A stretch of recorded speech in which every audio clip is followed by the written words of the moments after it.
On a normal day in the suburbs, Johanna wraps something up in a sheet before throwing it in the trash. Meanwhile, her daughter Claire rides her bicycle around the neighborhood with her dog Max. When Claire returns home, she looks for her mother and screams when she discovers Johanna has self-deleted in the attic. Many years later, teenage Claire wakes up after dreaming about her mother's death. She rides her bicycle to school, only pausing to say hi to her Uncle August. When she turns her bicycle to help him get the newspaper, she almost gets run over by popular mean girl Darcy and her equally mean friends. They mock her as she crashes against the trash cans and scraps her knee. At school, Claire finds her father Jonathan dumpster diving with his friend Carl. Feeling embarrassed, she tells them to go away. Jonathan points out they're across the street and not at the actual school, but the students can see them anyway and are already whispering things behind her back. Jonathan asks her about her knee wound, and when he hears she visited August, he scolds her since they're not supposed to talk to him. Claire ignores that order and finally convinces him to leave. Afterward, Claire joins her friends June and Meredith to hang up a banner they made. A boy takes the chance to take a picture of Claire's rear and Darcy throws a drink at the banner, ruining it. Claire is also sad to notice that her crush Paul has a new girlfriend. During class, Ryan tries telling Claire that he liked the banner, but she only has eyes for Paul. Meanwhile, Jonathan and Carl are dumpster diving at the cemetery when Jonathan finds a beautiful old box. He can't open it but decides to keep it anyway. At lunchtime, Claire and her friends are mocking Darcy, who hears them laughing and confronts them in front of everyone. Claire explains she called Darcy the ultimate smegma, which is a groin secretion produced by both men and women. Darcy slaps her for the insult and Claire immediately returns it, so Darcy pushes her to the floor. A furious Claire retaliates by tackling Darcy and starting a fight on top of a table. All the students cheer or record the fight as the girls roll on the floor with no signs of stopping. An adult has to pull Claire away, and when Darcy tries to attack her again, Paul picks her up to carry her out of the cafeteria. When Claire goes home, Jonathan announces he's got her an early birthday present, but Claire isn't very excited. She finds the package on her bed and opens it to see the pretty box. There's some Chinese writing on it that she can translate as 7 wishes, but she fails to open it. That afternoon, Claire discovers that Darcy posted a video of the fight but not how she started it, so everyone takes her side in the comments. She also posted a picture of Jonathan dumpster diving, and now people are calling Claire Garbage Girl. Remembering that the box said 7 wishes, Claire grabs it and wishes for Darcy to go rot. At that moment, she hears Max at the door and opens it for him, but Max refuses to enter the room and growls at the box. In the middle of the night, while Claire is asleep, the box opens and plays some music. Claire feels uncomfortable but never wakes up when the box closes itself. After having a sleepover with some friends, Darcy wakes up and goes to the bathroom, only to discover her legs are rotting. When she looks in the mirror, she screams at the rotting appearing on her face too.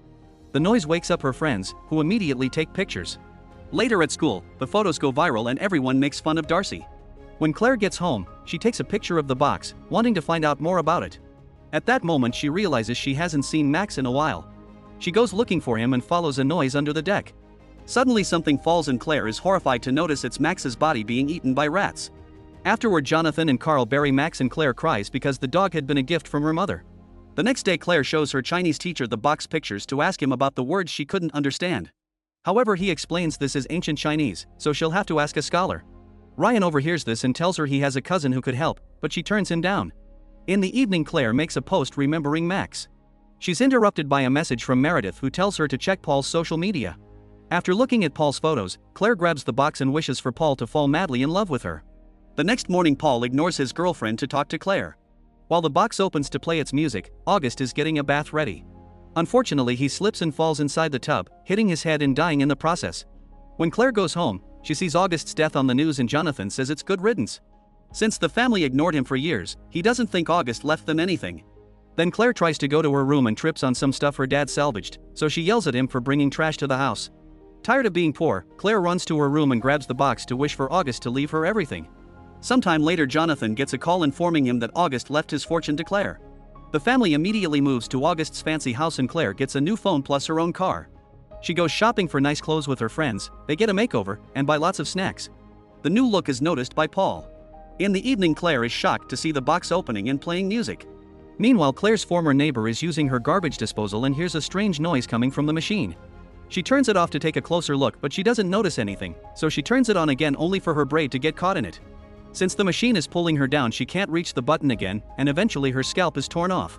The woman's neck lands on the edge of the disposal and breaks, killing her. The next day, Jonathan shows Claire that he's found some of Johanna's old paintings. Claire is worried she may end up like her mother, but Jonathan promises to take care of her to avoid that from happening. Moments later, Claire finds Jonathan playing the saxophone, which he hadn't touched since Johanna died. This means he's making an effort to move on. That night Claire keeps dreaming about the box. Suddenly she wakes up and notices a shadow moving outside. She rushes out to check but she can't see anyone. The next day Paul breaks up with his girlfriend and immediately asks Claire out, but she says she'll think about it. Later she searches for the symbols from the box on the internet but she can't find any information, so she has no choice but to ask Ryan for help. On the way to see his cousin, Ryan and Claire bond over memories from the first grade and their belief in the multiverse. Eventually they meet with Gina, who thinks the box appears to be a version of a Chinese wish pot. You're supposed to write your wish on a piece of paper and put it in the pot, then wait for it to come true. Gina translates the text, noticing it promises to grant 7 wishes and that there are rules. The wish maker must touch the box to make the wish, and getting rid of the box will undo all the wishes. The box also has the name 𝐤𝐤𝐬𝐻, so they search it on the internet and find an old legend. In 1910 the bubonic plague took over China and 𝐤𝐤𝐬's family were suspected of being infected, so they were quarantined in a train car. The whole family died of a heat stroke and dehydration except for 𝐤𝐤𝐬. Wanting revenge, she took the family's most valuable object, which was a music box, and took it to a temple. She prayed for 7 days and 7 nights until a demon answered. Then 𝐤𝐤𝐬 became very wealthy and all her enemies were defeated. 12 years later she self-deleted with opium. There are some sentences on the box. One part says that something happens after the music ends, but Gina can't translate the rest. She takes some pictures of the box and promises to contact a scholar friend. On her way home Claire discovers that Jonathan is still dumpster diving and yells at him, refusing to hear his side of the story. When she gets home she grabs the box to wish her dad wasn't so embarrassing. That night Jonathan appears as a cool saxophone player that June finds attractive. Meanwhile Gina receives an email from her friend with the full translation of the box and thinks it's messed up. At that moment the box opens and a storm causes the power to go out in her apartment. Gina goes to the balcony for better signal and leaves a message on Ryan's phone saying the box text is freaking her out. Suddenly the door closes behind her and causes her to drop her phone, so she returns to her apartment. Because of the darkness, she trips on the carpet and falls on top of a bull statue that stabs her with its horn, instantly killing her. The next morning Ryan is horrified to find her body and the translation. He rushes to school and tells Claire that the remaining text says the box requires a blood price. Ryan keeps asking if Claire's made any wishes, but she avoids answering. During lunch Paul invites Claire to sit at his table. But the popular kids hate seeing her and walk away. Later an edited picture appears on social media showing Claire grabbing trash from a dumpster. When she goes home, she takes the box and wishes to become the most popular girl in school. In the evening Paul invites Claire to a party and everyone claps when she arrives. After dancing for a while, Paul and Claire kiss. That night Claire dreams about her mother's death again, but this time the box appears in the dream too. When she wakes up she sees someone outside recording her. Claire tries chasing after the man but he's faster and gets to escape. Suddenly someone appears behind her, but it's just her dad. When she tries to explain what's happening, she realizes it all started with the box, so she hides it in a vent. The next day Claire visits her former neighbor. Nobody answers the door but she smells a terrible stench. Claire goes inside and is horrified to find the body in the kitchen. Later at school Claire gets to sit with the popular kids, but she doesn't feel comfortable and goes looking for Meredith and June, who aren't happy about the way she's been ignoring them. Claire convinces them to hear her out and tells them about the deaths in the box, which she has chained up. Meredith thinks it's a coincidence and calls Claire selfish for asking for dumb things instead of curing cancer. After a short argument, June convinces Claire it's better if she gets rid of the box. Claire goes outside to do so, but she hears Jonathan playing the saxophone and decides to keep it after all.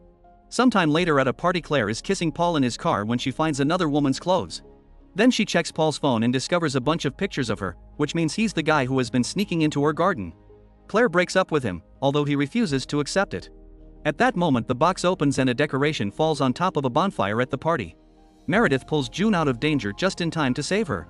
Meanwhile Jonathan is on his way to a gig only for his car to get a flat tire. While changing it, Jonathan almost gets run over by 2 racing cars, but luckily he dodges them. Then he accidentally kicks his spare tire and hits another car, causing it to bounce. It almost decapitates him, but he dodges the tire too. After the party the girls stay at a fancy hotel and Claire confesses to June that she didn't get rid of the box. Meredith takes the elevator and it suddenly stops, so she gets stuck. In just a few seconds it opens the door before going down again at a dangerous speed. The cables break and the elevator crashes on the ground, killing Meredith. After the police arrive, June blames Meredith's death on Claire. At that moment Ryan arrives and takes Claire to his house to show her his research. Every person who owned the box lived a fancy and successful life, but all of them were surrounded by death and ended up self-deleting in mysterious ways, like the man who was found locked in a basement during a house fire. Their conversation is interrupted when Claire gets hundreds of texts from Paul asking her to get back together. Claire has a breakdown and Ryan yells at her when he hears she's made 5 wishes already, but he still agrees to help her destroy the box. They throw it into the fire and hit it with a hammer, but nothing happens, so Claire hides it in a vent again. That night Claire wakes up from another nightmare to find Paul in her room with a knife. He says he can't live without her and uses the knife to prove it. Claire screams and calls an ambulance that quickly takes him away. The next day Claire discovers the box has disappeared. At that moment the police arrive to take the fancy house and all the money because August never paid taxes. The family moves back to the old house, Claire goes to school on her bicycle again. And Jonathan goes back to dumpster diving. Darcy is now healed, so she goes back to school too and harasses Claire again, causing her to have another breakdown in the bathroom. That morning Claire discovers that June has the box in her locker. June admits she stole it to protect everyone, but Claire is furious and takes it back before running off. When June follows her to stop her, they begin fighting over the box and Claire accidentally pushes June down the stairs, killing her. Ryan sees all this and chases after Claire, who refuses to give up the box and ignores his warnings. At home Claire freaks out, feeling like she's going crazy. After lots of crying, she wishes her mother hadn't self-deleted. At that moment a revived Johanna appears in Claire's room as if she never left and reveals 2 more daughters. The family celebrates Claire's birthday and has a wonderful time together. After the party Claire looks at Johanna's new paintings and discovers one of the box, which makes her realize her mother also used the wishes and her death had been the box's fault. Suddenly Claire hears the music from the box and notices Jonathan working with Carl outside. She runs to the garden to warn them, but it's too late. Carl's ladder wobbles and causes him to slip, accidentally swinging the chainsaw down and decapitating Jonathan. While Johanna finds her husband's body, Claire runs upstairs and uses her last wish to ask to go back to the morning Jonathan found the box. Time rewinds and Claire wakes up with Max on her bed. She immediately calls Meredith and confirms she's alive too.